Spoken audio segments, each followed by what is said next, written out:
Di sini saya akan menjelaskan klasifikasi model pengambilan keputusan. Yang pertama itu, saya akan menjelaskan terlebih dahulu apa itu model pengambilan keputusan.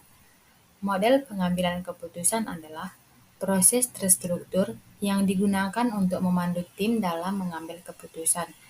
Setiap model pengambilan keputusan menggunakan metode yang berbeda untuk membantu Anda menganalisis dan mengatasi tantangan tertentu. Karena model pengambilan keputusan menggunakan pendekatan yang berbeda. Model ini berguna bagi orang-orang dengan gaya belajar atau keterbatasan yang berbeda. Selanjutnya itu, model klasifikasi dalam pengambilan keputusan menurut Robert Desprez. Yang pertama itu, model matematika.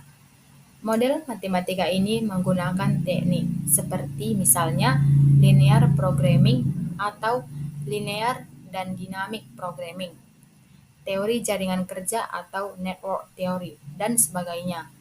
Komputer dapat digunakan, begitu pula halnya dengan kalkulator dapat juga digunakan, tetapi hanya sebagai alat bantu perhitungan saja, bukan sebagai simulator atau tiruan yang memegang peranan penting.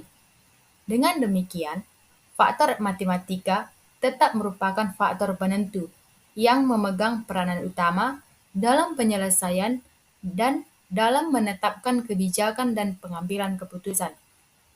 Contohnya, dalam mekanisme regrouping, pengambilan keputusan matematik sangat dapat digunakan untuk menentukan dilakukannya regrouping atau penggabungan sekolah atau tidak perlu dilakukannya regrouping sekolah menggunakan perhitungan matematis.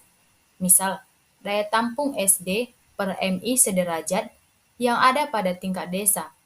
Jumlah kapasitas ruang kelas yang ada pada satu desa DT sama dengan jumlah kapasitas ruang kelas yang ada pada suatu desa dibagi jumlah anak usia sekolah 7-14 tahun dikali 100%. Jika hasilnya lebih besar dari 100, maka ruang kelas lebih banyak atau indikasi perlunya regrouping.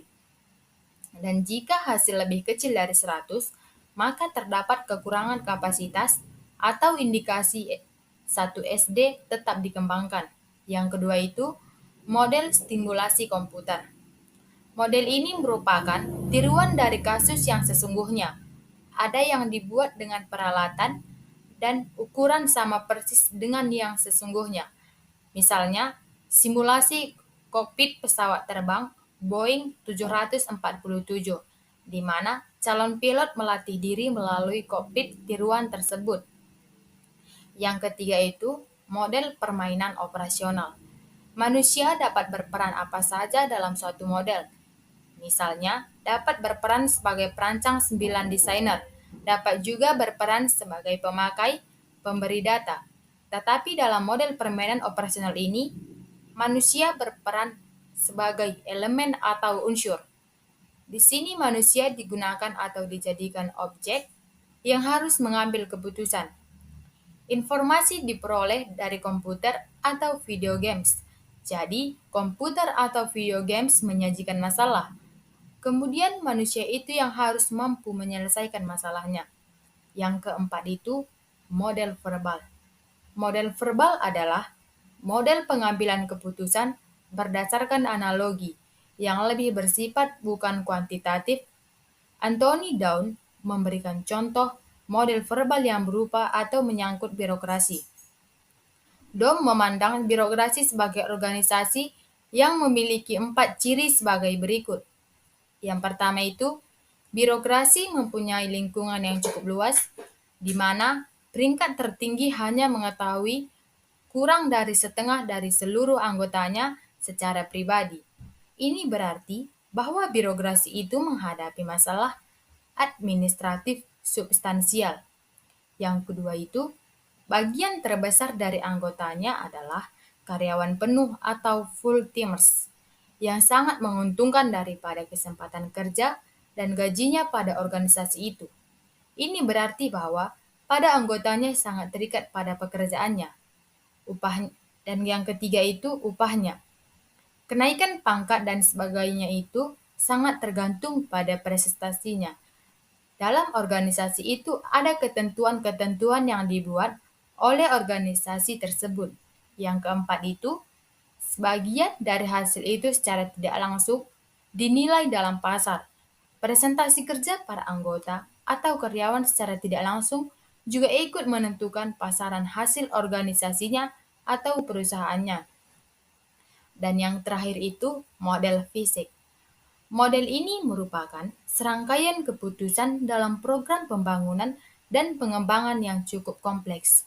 Bagian-bagian mana yang dapat dilakukan secara serentak, dalam arti tidak usah beruntun, dan bagian-bagian mana yang harus beruntun, menunggu bagian-bagian tertentu harus selesai lebih dahulu, baru dapat mengerjakan bagian berikutnya.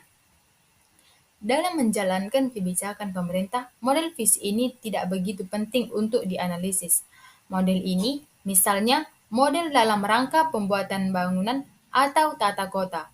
Dalam model pengambilan bangunan, misalnya, berlaku model perencana jaringan kerja atau model PERT dan yang sejenisnya. Model ini merupakan serangkaian keputusan dalam program pembangunan dan pengembangan yang cukup kompleks. Bagian-bagian mana yang dapat dilakukan secara serentak, dalam arti tidak usah beruntun, dan bagian-bagian mana yang mengerjakan berikutnya. Ini merupakan tugas dan pengambilan keputusan seorang insinyur daripada polisi marker. Terima kasih.